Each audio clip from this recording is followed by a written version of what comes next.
Olá, sejam bem-vindos a um episódio do Vozes Vistas. O Vozes Vistas é o nosso 1-a-1 com um membro, com um chair, com uma pessoa da nossa comunidade. O objetivo desse bate-papo é conhecer uma história e que essa história traga inspiração para você, que ela mostre a diversidade da nossa comunidade de pessoas e que também traga ali qualquer tipo de informação que faça sentido para o teu negócio e também talvez para o seu momento de número 1 ali de desenvolvimento e aprendizagem. Eu tenho o prazer hoje de receber aqui o Nicolas Degréias. Nicolas, CEO ali, fundador da Jam, acertei? Jam, muito bom. Nicolas, prazer estar aqui contigo. É um prazer. E assim, cara, eu fiquei muito feliz quando você topou falar com a gente, porque assim, eu não sei se você sabe disso, e eu falei assim, eu vou falar isso pro Nicolas, mas você é o membro mais novo do Brasil, cara. Ah, é? Não sei se que você eu sabia. imaginava, mas eu imaginei que você podia imaginar, mas você é o membro mais novo do Brasil com o chair mais velho. Com o chair mais velho. O chair mais é velho. Um contraste. E não é só o mais velho, é o mais sênior. É o chair que completa 30 anos fazendo. O Ferrão tem de chairing mais tempo que você tem de idade, tô certo? Tá certíssimo. 4 anos a mais. Isso é sensacional, cara. Então, assim, eu tô muito feliz de você estar aqui de verdade, porque isso pra mim é a prova viva do que é a nossa comunidade. Então, assim, obrigado por ter topado. E, cara, conta de você, né? Quem é o Nicolas? Se apresenta aí para as pessoas, por favor. Eu sou o Nicolas Degréias, o fundador agora da Jam. Eu tô na Vista já vai fazer 1 ano e meio. E minha família sempre foi, desde os meus avós, uma família de comerciantes, comércio, na veia. Desde criança eu nasci com isso, grego, então tem essa cultura mediterrânea, todo mundo é meio chucro e tal, mas funciona. E sempre eu fui uma pessoa muito curiosa, sempre gostei de ler muito, de estudar muito, pesquisas independentes, etc. E morei minha vida toda nos Estados Unidos. Legal. Eu me mudei de volta para o Brasil com 23 anos, 3 anos atrás. Legal. Eu tinha um sotaque até recentemente. Não tenho mais. Perdeu já? Perdi. Já brasileirei. E eu entrei na marca da minha mãe, de biquínis, maiôs, etc., de alto padrão. É beachwear de alto padrão, que é reconhecida mundialmente, etc. Que legal. E o meu perfil é muito de tomar risco, de não ficar contente com o status quo. E, naturalmente, numa empresa conservadora, que está lá faz 20 e tantos anos, que tem imagem delicada, tiveram uma série de discussões, porque eu não aceitava algumas coisas, não, tá errado, não, mas é o jeito que a gente faz. E agora, ano passado, eu saí da empresa, eu comecei a Jam e rapidamente se tornou um sucesso. Que legal. Ô, Nicolas, e me conta uma coisa, né, cara? Primeiro, você cresceu aí vendo sua mãe construir um negócio, né, cara? Então... E meu pai. E seu pai também? Os dois. Os dois. Teu pai tá no negócio também? Não mais, mas ele, na minha infância toda, ele fazia muita coisa. Legal. E isso você sentia, assim, que um dia seria o teu trabalho também? Porque quando você veio dos Estados Unidos para cá, você veio para aportar ali o teu trabalho dentro da empresa, né? Isso você sentiu que seria o teu trabalho? Como é que foi crescer nesse ambiente? Conta um pouquinho. Não, na verdade, quando eu era criança, eu nunca imaginava que eu trabalharia com isso, com comércio. Eu queria ser astronauta, eu queria ser famoso, eu queria ser bombeiro. Essas coisas de criança mesmo. Criança, básico. Básico, né, clássico. E aí, conforme eu fui crescendo, com uns 12 ou 13 anos, que foi quando eu me mudei, eu percebi que eu tinha uma afinidade muito grande com números. Então, eu sempre fui mais pro lado de finanças. Eu estudei na faculdade, não completei a faculdade, mas eu comecei a estudar finanças, que eu gosto muito de números, e nunca imaginei que eu ia acabar na mesma linha do meu avô, da minha mãe, do meu pai. De empreendedor. De empreendedor, mas não só isso, do comércio. Entendi. Porque eu sempre via eles trabalhando e eu falava, nossa, mas não entendo. Eu não entendo, sabe? Ai, colocar uma marca por trás, eu não entendia realmente. E você sentiu que foi uma pressão, cara, crescer dentro de uma família empreendedora de sucesso para você ou foi algo natural? Como que foi para você isso? Para mim era o natural, era o dia a dia, mas tinha uma pressão de sucesso, de ser o melhor, né? Que é muito, muito comum em famílias dessas culturas árabes, grego, etc. De, você tem que ser o melhor, você tem que ser o melhor no que você fizer. Você pode fazer qualquer coisa, mas tem que ser o melhor. Isso foi uma lavagem cerebral do meu pai desde criança. E acho que o mundo de hoje fala que é tóxico, não sei o quê, mas eu acho que foi muito bom. Eu como pai, não acho tóxico, tá, cara? Você não tem filho ainda, tem? Não, ainda não. Eu, como pai, não acho tóxico. Eu acho que é uma mentalidade muito boa de se ter, dá muita honra, acho, quando você atinge o que você quer atingir, dá um norte, né? Do que você quer fazer, etc. Então essa era a única pressão que eu tinha, mas o negócio da família, zero pressão. Zero. E como é que foi chegar no negócio da família, né, cara? Voltar dos Estados Unidos, de uma criação lá, e de repente tá aqui num negócio familiar, que até onde eu entendo aí do que você colocou, que tem um certo conservadorismo ali envolvido. Como que foi esse primeiro impacto para você, né? E já a gente conecta na Jam ali na sua saída, mas como que foi esse primeiro impacto para você?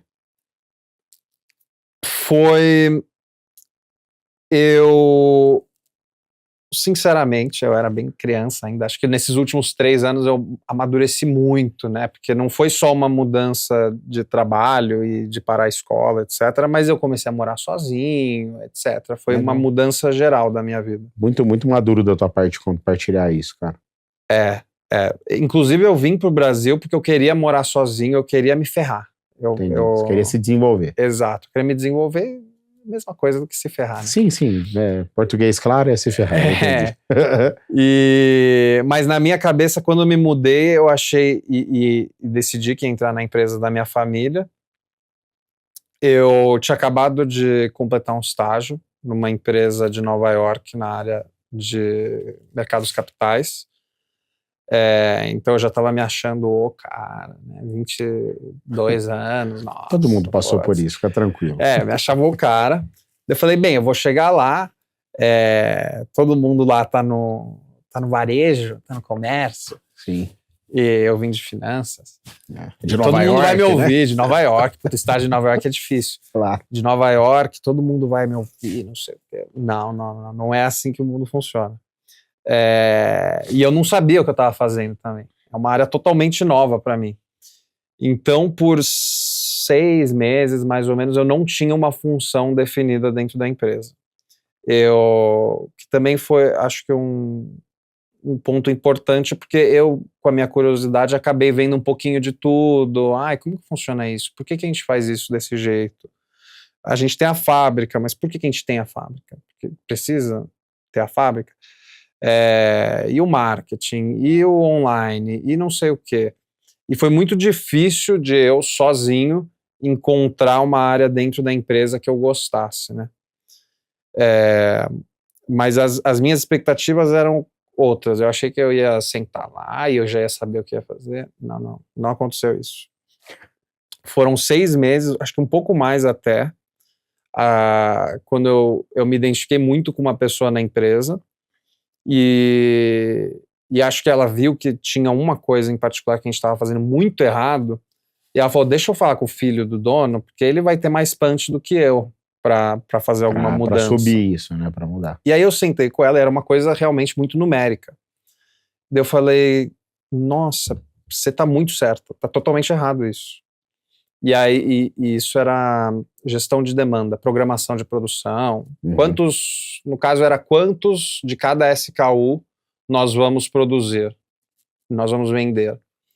E tinha um cálculo erradíssimo que a gente estava fazendo fazia anos. Produzindo a mais. Produzindo a menos. A menos. A menos. Então tinha demanda e vocês poderiam estar faturando mais. Muito mais. Caramba. Muito mais. Então eu entrei nesse projeto, foi meu primeiro projeto, a primeira coisa que eu fiz dentro da empresa. Fiz 1 milhão de simulações, fiz 1 milhão de tudo. E finalmente conseguimos uma brecha ali, vamos apostar no que o Nicolas está falando. E deu muito certo. Que legal, cara. Deu muito certo. E tanto que depois se desenvolveu para uma área dentro da empresa. Mas aí foi isso, a minha entrada na empresa, totalmente diferente do que eu imaginava. E aí eu continuei nessa, mas não era um papel certo, então não era um trabalho mesmo. Entendi. Era uma coisa mais solta, que eu ficava enchendo, eu ficava enchendo o saco, essa é a palavra, de todo mundo, falando, tá errado, tá errado, tá errado. E esporadicamente a gente fazia alguma das alterações que eu pedia. Até que entrou um CEO chamado Ricardo Palmari, que ele que trouxe a Lacoste para o Brasil, ele foi CEO da Lacoste por 15 anos, o cara é fera, o cara é top. E daí ele falou, pô, Nicolas, você é mais jovem, você gosta dessa coisa de números, nosso gerente de e-commerce, né, o comércio digital, tinha acabado de sair, ele falou, eu quero que você pegue esse papel. Eu lembro que eu quase chorei quando ele falou, de nervoso. Porque era o primeiro papel mesmo, a responsabilidade. Ia ser tua primeira função. A minha primeira função e vindo mesmo. de um CEO profissional, um cara. Exato. Uma baita experiência. Exatamente. E aí eu falei, putz, eu tenho que pensar. Eu lembro que eu pensava, nossa, mas é uma responsabilidade. Todo mundo tem uma responsabilidade, né? Por que eu não posso ter? Daí eu pensei por uns 2, 3 dias e falei, tá bom, eu vou. E fui e me identifiquei super também com essa coisa do digital. Legal. Aí eu fiquei na empresa mais 1 ano. 1 ano. E aí sim numa função específica, como gerente do e-commerce. Era o gerente do e-commerce. Que legal, cara. Que bacana. Mas eu gostei muito dessa parte inicial da tua história de como você chegou, que você buscou teu espaço, né? Independente de ser ali a pessoa da segunda geração, de uma empresa familiar. E não é fácil, né, cara, encontrar o espaço num negócio que foi fundado pelos nossos pais, né? E aí vem a tua saída, né, cara? Então você saiu e montou a Jam. Então, o que é a Jam, cara? Conta pra gente o que é a tua empresa, por favor, pra gente conhecer. Então, a empresa dos meus pais, ela já é sólida, tem uma estabilidade muito grande a empresa. E eu queria mudar muita coisa, muito rápido, que é meu perfil. Eu gosto de identificar alguma coisa e testar o extremo para depois achar o termo correto. É isso que eu gosto de fazer, é como eu trabalho. E então várias das ideias que eu tinha, mesmo como gerente da minha área, relacionadas à minha área, falavam, não, é arriscado demais para a gente. E isso eu me sentia que eu não estava no meu potencial. Então eu comecei a pensar em um projeto de uma outra marca, nascida do digital, varejo também, vestuário masculino ia ser. E a ideia inicial era ficar nessa área parecida com que era a origem da empresa da sua família, então, de vestuário, assim. Tá. E aí, lógico, eu embelezei um pouco a história, porque no meio disso tudo entram pessoas na empresa que daí tem embates e etc. Então, eu nunca tive nenhum problema tendo discussões e sendo muito franco com as pessoas. Nunca. Então, isso gerava vários atritos. Sim. Então, eu tinha atritos com diretores novos que entravam, ou gerentes novos. E em um desses atritos, meu pai me ligou, eu estava na praia, foi carnaval passado, e ele me falou com essas palavras, você tá de castigo. Falei, que porra. não é você tá afastado, não é eu vou te demitir, é nada. castigo. O que é isso? E agora eu rio, mas na hora eu fiquei revoltado. Eu imagino. E daí eu tirei esse meu projeto de vestuário da gaveta. Isso pra mim é sensacional, porque é um exemplo de governança de empresa familiar. Não é só a sua, não é só minha. Eu achava que era só minha até eu entrar na vista. Tá? Não é só a não, sua. é igual em todo lugar. Aí ele ligou, você tá de castigo. De castigo. Nesse dia eu falei, que é isso? Daí, enfim, eu tirei esse projeto que eu tinha, que eu queria fazer da gaveta, e comecei a falar com os fornecedores, enquanto estava na praia ainda. Daí quando eu voltei para São Paulo, já tinha uma parte andando, mas aqui leva 2 semanas, aqui leva 1 mês. Meu castigo é 1 mês. E aí? Como que eu vou fazer quando o meu castigo acabar? Aí nisso, eu tava namorando E minha namorada, ela era uma modelo, influencer, e ela precisava de uns brincos, de umas coisas. Então a gente foi em um lugar que ela falou, ai, não, é um fornecedor, não sei o quê. E uma loja, e tava lotada de gente, tipo uma terça-feira aleatória, lotada de gente. E eu fiquei sentado lá às 3 horas, só olhando as pessoas, falando, nossa, quanta gente. E eu vi o preço dos itens e eu falava, se a loja fosse mais bonita, se a apresentação fosse diferente, o cliente valoriza isso. Claro. E daí eu falei, deixa eu tentar, né? Porque eu já configuro o site, eu começo já subindo esses produtos aqui dessa loja e a gente vê o que dá. Daí eu configurei o site todo, a parte de nota fiscal, isso tudo que aqui no Brasil é um absurdo. Nos Estados Unidos é um dia para você configurar uma empresa do zero. E no primeiro dia a gente já começou a ver vendas. Aí eu falei, putz, que bacana. E fui colocando o pé mais no acelerador, na questão de marketing e etc., né, para trazer novos clientes. E quando acabou o meu castigo, eu já tinha vendido 75 mil reais. Legal. No primeiro mês. Foi engraçado até na Vistage, porque um mês eu venho e falo, eu tô afastado. E no outro mês eu falo, eu comecei um negócio e já estamos faturando tanto, não sei o quê, o que eu faço agora? E assim que começou a Jam. E a Jam é o quê, cara? Explica pro nosso público, assim, para entender certinho o que é o negócio. A Jam é uma marca de acessórios para mulheres, brincos, colares, pulseiras, que não é de luxo, porém tem esse viés mais premium. Então a comunicação é muito refinada. A gente usa modelos que já foram capas da Vogue, que é uma revista mega renomada. A gente só usa fotógrafos muito bons para comunicar o produto. A nossa embalagem, envelopamento é muito bom. E o produto também é muito bom e preenche um gap que existia no mercado aí não é de moda. Entendi. É um produto mais premium. Então. É mais premium, mas não chega a ser um custo proibitivo nem nada do gênero. E é um produto autoral de vocês? O design das peças é autoral? Como que funciona? Quando começou era isso. A gente comprava de um lugar e vendia. A gente viu que estava dando muito problema, porque a maioria das clientes olhava e falava, bem, é muito bem apresentado, não sei o quê. É a sedução do comércio, né? Uhum. Mas algumas elas falavam, pô, mas eu já vi isso em outro lugar, eu já comprei em outro lugar, ou algo assim. E aí a gente, conforme a empresa foi crescendo, a gente começou a desenvolver nossas próprias peças também, que estão sendo um sucesso também. Legal. E como é que tá sendo o desafio, cara? Porque, enfim, filho de comerciante, você virou comerciante, né? Pode estar no e-commerce, mas agora você virou comerciante. É produto e venda. Como é que tá sendo esse desafio para você, Nicolas? Muito natural. Veio tudo muito natural para mim. E isso eu atribuo totalmente a ter crescido numa mesa de almoço que minha mãe tá em call, meu pai tá em outro call, conversando sobre isso, e eu via os problemas que eles passavam por, e às vezes eu pensava, nossa, mas esse problema de novo, já fazem 3 meses. E hoje eu entendo mais eles. E tem desafio para todo lado, né?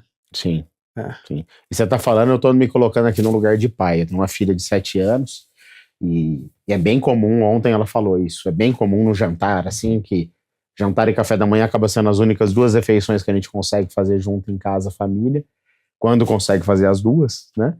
E ela falou assim, posso ver alguma coisa na televisão? E a gente tem uma regra de não ver televisão alguns dias da semana em casa, e aí a minha esposa falou assim, não vai ver TV, hoje é dia de não ver TV. E aí ela falou assim, mas o papai acabou de chegar e vocês vão ficar falando de trabalho sentado na mesa, vocês dois. Então você falou, passou um filme aqui desse filho que você foi de empreendedores, né? Mas é legal ver que isso gerou valor para você, né, muito cara? valor. Talvez em algum momento gere aquele sentimento, né? Mas gerou valor. Né? Não, para mim não gerava muito sentimento também, não. Não. E, Nicolas, me conta uma coisa, cara. A Jam, enfim, começou a ali no seu castigo, adorei essa história, começou no castigo, e de repente aí ela já virou um negócio, e agora faturamento, e uma operação funcionando, né? E qual que foi aquele momento que você sentiu, falou, bom, não é mais uma aposta jam, e virou um business? É engraçado que você pergunta isso, porque eu falava, tipo, vai parar de ser uma brincadeira se eu fizer isso. Sim. Entende? Acho que tiveram vários momentos que virou um business, e daí voltou a ser uma aposta, e depois virou um business de novo, daí voltou. Hoje já é um business mesmo. Contrato assinado não dá para ser aposta, né? Não dá para ser brincadeira. Mas o primeiro momento foi quando a gente estava com a demanda tão alta que a gente tinha que contratar um escritório e uma pessoa. Porque, para mim, daí começou a envolver terceiros, entendeu? E, é uma responsabilidade, porque a nossa primeira funcionária, ela tem filhos e tudo. Eu conheci ela antes já. E, para mim, pesou muito, porque era, nossa, o negócio que é a minha brincadeira até agora vai alimentar a família dela. Tipo, nossa, daí eu falava pra ela, você tem certeza que você quer vir? Assim, putz, a gente nem sabe se funciona. Eu acho que os primeiros 5 ou 10 funcionários eu falei o mesmo speech, foi, olha, você tem certeza? Porque é o seguinte, a gente é novo, pode dar muito errado. Não, mas eu confio. Você confia mesmo? Parecia que eu tentava convencer eles a não virem. Tipo assim, não aceita a minha proposta. Exato. Tem uma que é mais jovem que eu falei pra ela, você tem tempo de dar tudo errado. Mas eu falei pra ela também, tem como dar tudo errado, tá? Mas, então esse foi o primeiro momento. O segundo momento, acho que foi quando saiu do digital pro real, que foi na abertura da nossa loja em dezembro do ano passado. Aonde que é a loja? É no Shopping Iguatemi. Shopping Iguatemi? De São Paulo. Não, Iguatemi Faria Lima. Foi uma puta conquista pra gente. Que legal, parabéns. A gente foi a marca mais rápido na história do Shopping Iguatemi a nascer e entrar no shopping. Que legal. Foram 6 meses pro shopping chamar a gente, 8 meses pra abrir. Que legal. Foi puxado. Parabéns. Obrigado. E quando eu vi a loja física, eu falei, nossa, que legal. Tipo, o negócio é de verdade mesmo. Materializou, né? Materializou, porque até então eram números numa tela. Aquele comerciante dentro de você tava feliz, né? Tava. Super. Nossa, quando entraram as primeiras vendas em dinheiro, eu falava, o que é isso? Dinheiro? Eu nem sabia depositar em banco. Eu tive que ver no YouTube como depositar dinheiro no banco. Sensacional isso, Nicolas. A gente teve que ver a gente não viu no YouTube, a gente teve que aprender a usar o digital, né? A minha geração, né, cara? A gente aprendeu. Não, a minha é o oposto. Agora fornecedor pedindo cheque. Eu falei, que cheque? Quem usa cheque ainda? Não, todo mundo, né, das fábricas usa cheque. Interessante. E aí foi a materialização para você, foi o segundo momento, veio a loja ali. Foi ver a loja, com certeza. Que legal. E hoje, como que tá a estrutura, cara? Quantas pessoas, qual o tamanho da Jam? Hoje a gente tem 15 pessoas. Legal. Isso dividido entre equipe de produto, marketing, comercial, a gestão da loja, compras, RH, tem tudo já. Tem tudo. Que legal.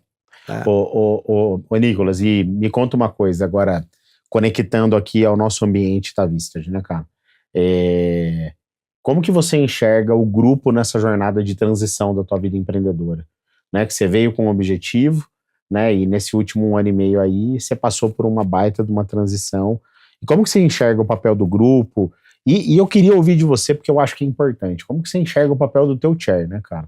Que tem ali só de chairing mais tempo de vida do que você tem de vida, né? Então, o que você pode falar um pouco disso, cara, para quem nos ouve?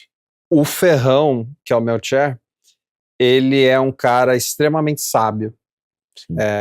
A primeira vez que conheci ele, eu lembro que até na minha cabeça eu lembrei do filme do Kung Fu Panda, que tem o cara mais velho que tá treinando lá o Panda. E ele é um cara extremamente sábio, e ele sabe fazer a pergunta certa na hora certa, que gira aquela chave na sua cabeça. Pode girar depois de uma semana, mas gira. Sim. E ele conduz o grupo muito bem. as discussões, ele direciona para o lado certo.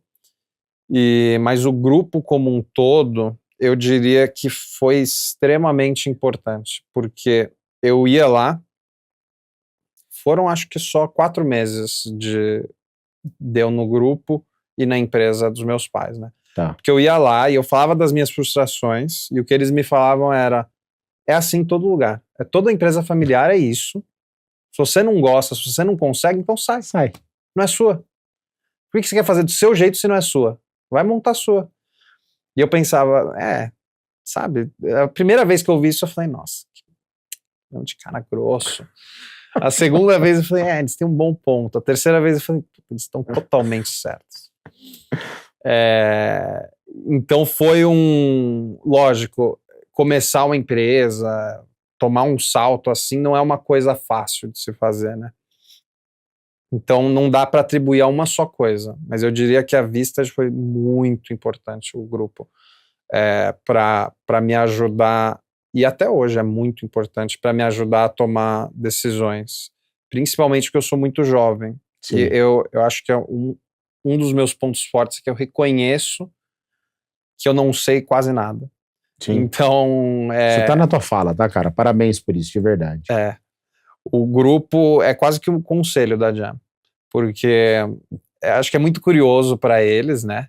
Como a empresa cresceu rápido, acho que a história toda é uma história legal, né? Muito legal.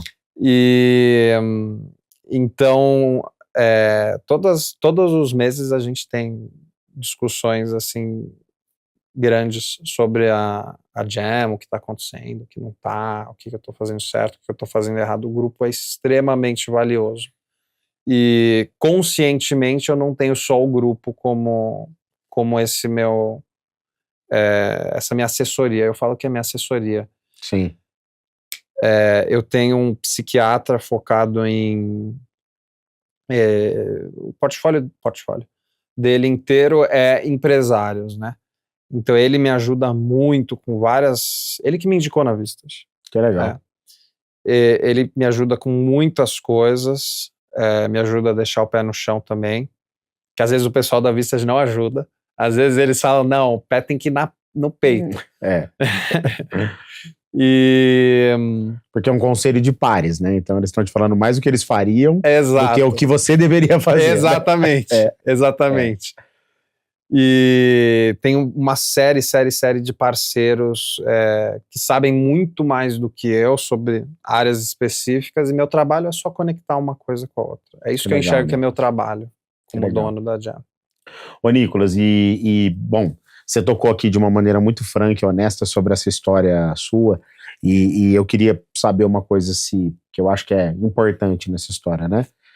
Depois do castigo, você montou teu negócio, e a tua saída da empresa familiar, né, dos seus pais, foi tranquila? Seu pai e sua mãe hoje compram na Jam? Me conta um pouquinho disso. Minha mãe compra na Jam. Compra na Jam? Mas ela pede desconto. Ela pede desconto? Pede desconto. Ela é uma comerciante. É claro que eu acredito, ela é comerciante. Ela me dá 30% de desconto quando eu vou comprar na loja dela algum presente, e ela me pede 70%.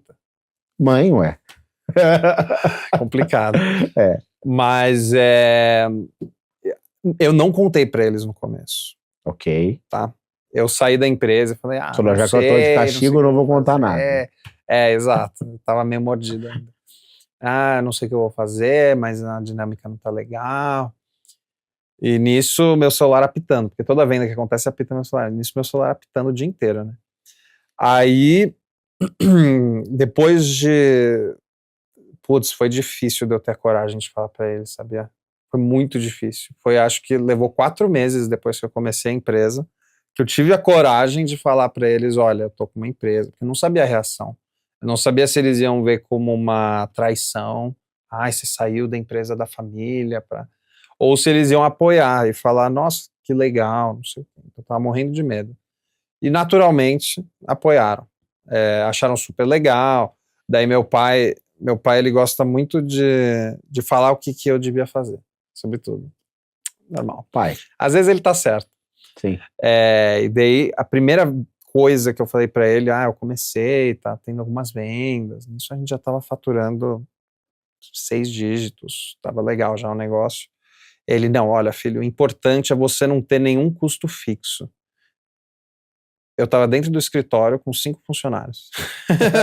Já estava instalado. Já estava total, já tinha o custo fixo. Aí eu falei, pai, eu vou tomar cuidado. Daí com o tempo eu fui abrindo um pouco mais da proporção que o negócio foi tomando para eles. Quando a gente foi abrir a loja no shopping, foi quando eu tive que abrir tudo para eles. Porque eles ficaram muito preocupados. Claro. Porque o shopping, investimento muito alto, né? Investimento muito alto. E um contrato de risco. Um contrato também, né? Extremamente leonino. Sim. O shopping quem manda. Assim. O shopping que manda. E é a dinâmica, né? É a dinâmica. Então, daí eles falaram, não tá na hora, não sei o quê, eu sei que é uma loja. Minha mãe, meu pai assim, nossa, você conseguiu uma loja no Iguatemi, vai agora, você precisa de dinheiro? Eu, não, pai, relaxa, não sei o quê. Mas minha mãe, olha, é o seguinte, a gente tá vendendo tanto, a gente já tem tantas pessoas, a gente já tem tantos clientes consolidados. Mas eu falei para tranquilizar eles. Mas sempre foram muito apoiadores. Minha mãe agora se tornou uma cliente assídua. Que legal, né? Bacana. E, cara, assim, me fala um pouco, porque me parece, eu posso estar equivocado, me parece que o mercado de joia e semijoia é um mercado bastante competitivo, né? E ocupar um espaço dentro desse mercado tão rápido. Você já falou um pouco dos diferenciais aqui de posicionamento, né? Do branding, que foi o grande ponto. Mas onde que você vê que está sendo a chave disso para vocês hoje na Jam? E já conectando a isso, como que você imagina o futuro, cara? O que você pode falar dos 2 pontos? Eu considero a Jam uma marca de moda e não de acessórios necessariamente. Legal. Então é um campo mais amplo, né? E é um mercado extremamente competitivo. Mas eu sinto que eu tô em uma competição diferente das outras empresas. Ok. O que facilita muito a minha vida. Eles competem, é a sensação que eu tenho. Eles competem não pelo negócio e sim pelo status. É o que eu sinto da indústria da moda. Então é muito, muito ineficiente. A maioria, todas as empresas que eu já vi de moda, que eu já vi de dentro, não tem muita eficiência. É a natureza do mercado, porque o lucro bruto por peça é alto quando você coloca o valor agregado de uma marca, de uma embalagem, etc. E isso abre muito... abre o empreendedor, o negócio, a tomar muitas más decisões. Claro. Então, naturalmente, é uma indústria totalmente ineficiente. E eles competem pelo status. Quem sai em mais revista, quem não sei o quê. Eu tô competindo pelos números. Quantos olhos eu tenho vendo os nossos materiais por mês? Essa, para mim, é a métrica mais importante. Qual que é o nosso impacto?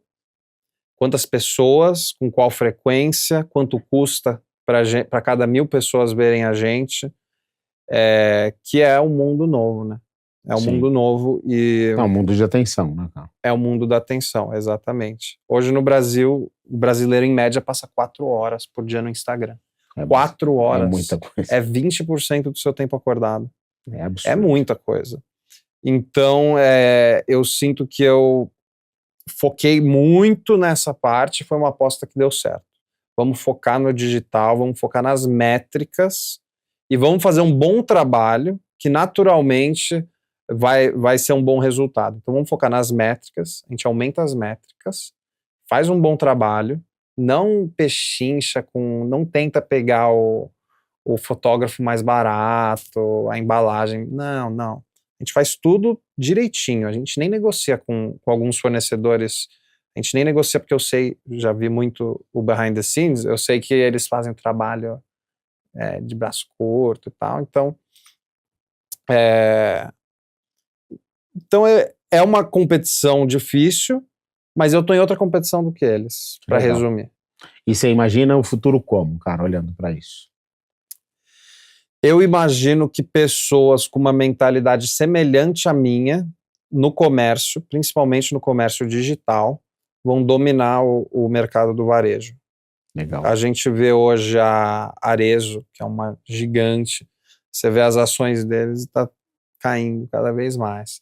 É porque eu consigo entrar no site deles e apontar 10 coisas que eu mudei, eu testei no meu site, eu sei exatamente quanto % de diferença dá cada uma dessas mudanças.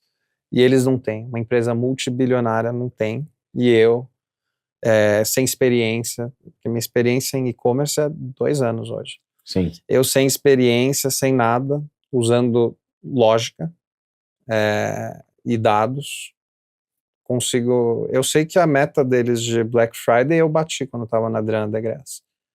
De várias marcas do grupo da Arezzo. Então, acho que é um mercado que vai mudar muito, muito, muito do comércio digital. Legal.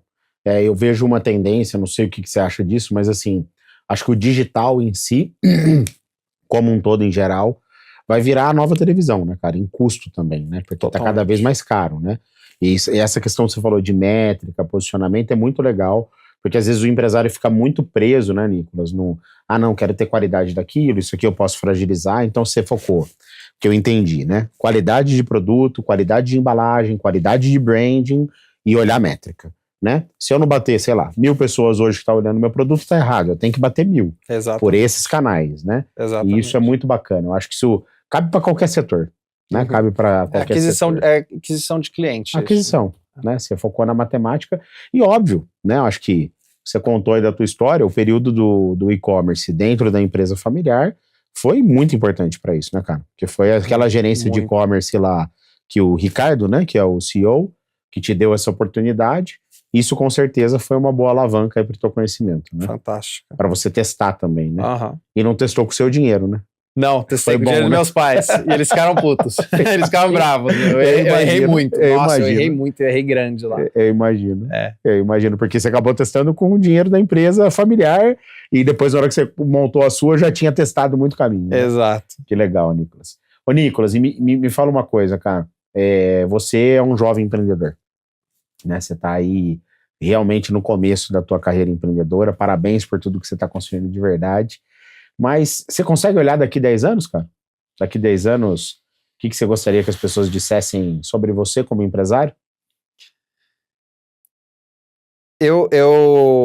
Minha mãe lá, quando eu trabalhava na empresa, ela falava que eu era muito bonzinho.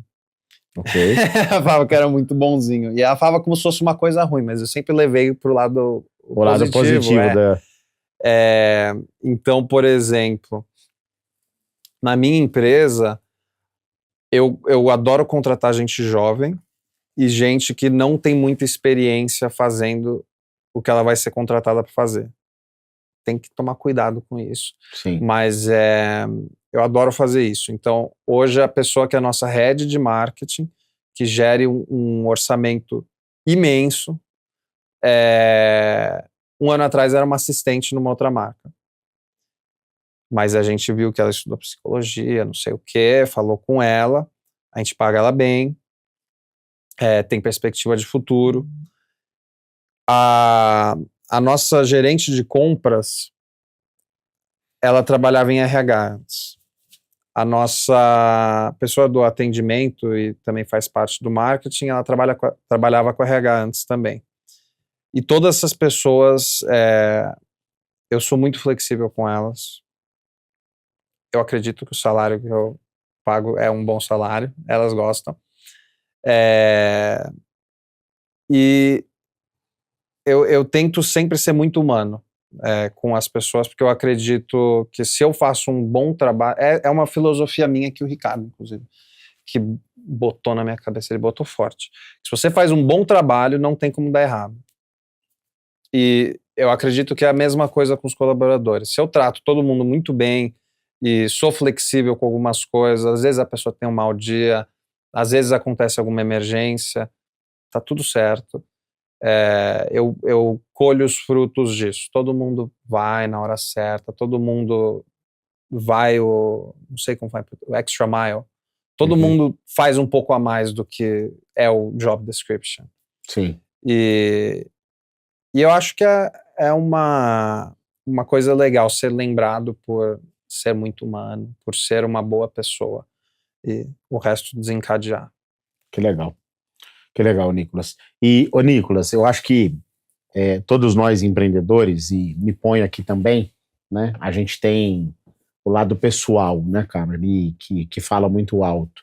E você contou aí a tua trajetória, mas eu tenho uma pergunta que eu gosto de fazer aqui no nosso episódio, que é como que você equilibra, cara, a vida pessoal com essa vida de tração aí de um negócio? Óbvio, aos 26 anos, Nicolas, eu me lembro dos meus 26, não tô tão longe, tá, cara, assim, mas eu me lembro dos meus 26, cara, era uma delícia trabalhar, porque eu não precisava tanto equilibrar a minha vida pessoal, ela era bem mais simples do que é hoje. Mas como que você equilibra, cara? Quem que é o Nicolas na parte pessoal, assim, sei lá, hobby, coisas que você gosta de fazer? O que você pode falar um pouco disso? Eu, desde criança, eu sou uma pessoa muito... Eu fico obcecado em algumas coisas. E eu não consigo tirar minha atenção dessa coisa. E funciona em ondas, né? É o jeito que meu cérebro funciona. Então, eu tenho momentos que eu tô 100% focado na empresa e eu não consigo e não quero desfocar. Legal. E eu tenho outros momentos que eu não quero nem saber da empresa. Ok. Detalhe, a empresa tem 1 ano. Tá. Mas acontece esses momentos. Aí é justo, vai acontecer. Eu já aceitei que é natural. Eu já aceitei que é natural. Não vou tomar remédio, não vou nada. É natural, eu sou assim. E... Então, na verdade, eu vou no tato. Se eu tô com vontade de fazer alguma coisa na minha vida pessoal, eu faço. Se eu tô com vontade de... Depende do dia. Mas eu gosto muito de ler. Hoje em dia eu sou vítima do meu próprio negócio no sentido de o Instagram consome muitas horas do meu dia. Sim. Muitas. Né? Informação. Dá para tentar justificar como pesquisa e informação, mas tem uns dias que eu olho ali quantas horas eu passei no Instagram e dá até vergonha. O algoritmo é muito bem feito, mas eu acho que é um bom entretenimento porque acaba vindo muito do que eu quero ver, que é coisa de negócios, de digital, impacto, de empreendimento. Então, assim, eu sempre mantenho uma rotina de leitura. Legal. Sempre. Se não é algum livro, são pesquisas que eu faço, de curiosidades minhas. Às vezes no meio do dia eu finjo que eu tô trabalhando e eu tô pesquisando sobre o Napoleão. Muito bom. Acontece. E funciona para mim. Eu sinto que tem por exemplo, meu irmão recentemente se mudou para o Brasil e estamos morando junto. E às vezes eu sinto que eu gostaria de fazer mais coisas com ele, ou ele gostaria de fazer mais coisas comigo, com namoradas também, eu gostaria de mais atenção, ou algo assim. E nesse sentido eu realmente não sei balancear muito bem nessa coisa de relações. Mas no fim do dia dá tudo certo, né? Com certeza. E cara, última pergunta, já te agradecendo por ter vindo aqui. Que legado que você quer deixar com o que você está fazendo? Sei que é cedo para falar em legado, mas você está construindo uma marca, o que você quer deixar de legado com a Jam? Que é interessante, porque é um assunto que eu já falei muito com o meu psiquiatra. Legal. Né? E eu lembro quando começou a Jam, estava começando a dar certo, eu falava pra ele, putz, mas eu vou ficar vendendo brinco, eu vou ficar vendendo, eu poderia fazer alguma coisa que agrega mais ao mundo, né? E é o que ele falou, você não sabe ainda, vai tocando, um dia você vai descobrir qual que é o seu chamado maior. Sim. Então não sei qual que é o legado que eu quero deixar. Mas, se me permite, cara, você já tá deixando. Você tá gerando emprego, pagando um salário justo. Tudo isso movimenta, né? Tudo isso é um legado. Naturalmente. Com certeza é. Ô, Nicolas, obrigado por você ter vindo aqui, contar parte da tua história. Achei sensacional, de verdade, assim. Parabéns pelo que você tá construindo. Um jovem empreendedor, talentoso, né? Que tem ali uma origem ali da família comerciante, né? Tudo isso. E pela sua vulnerabilidade, cara, porque você foi bastante honesto aqui na tua fala. Então, assim, queria te agradecer, tá? Por ter vindo e mais uma vez deixar esse espaço aberto aqui para você, te parabenizar pela tua história. Obrigado. Muito legal, viu? Muito obrigado. Eu que agradeço. Eu recebi hoje aqui o Nicolas de Greias, uma conversa super bacana de um jovem empreendedor que está aqui dentro da nossa comunidade de pessoas, vivendo aqui a nossa experiência Vistage, mas também contando uma história super rica de uma saída do castigo que virou um negócio vitorioso. E isso foi sensacional, um grande aprendizado. Se você gostou desse conteúdo, curte, comenta, compartilha com as pessoas que acham que essa história do Nicolas pode agregar e gerar algum insight, alguma coisa que seja bacana. Siga a gente nas nossas redes e muito obrigado por ter acompanhado até aqui.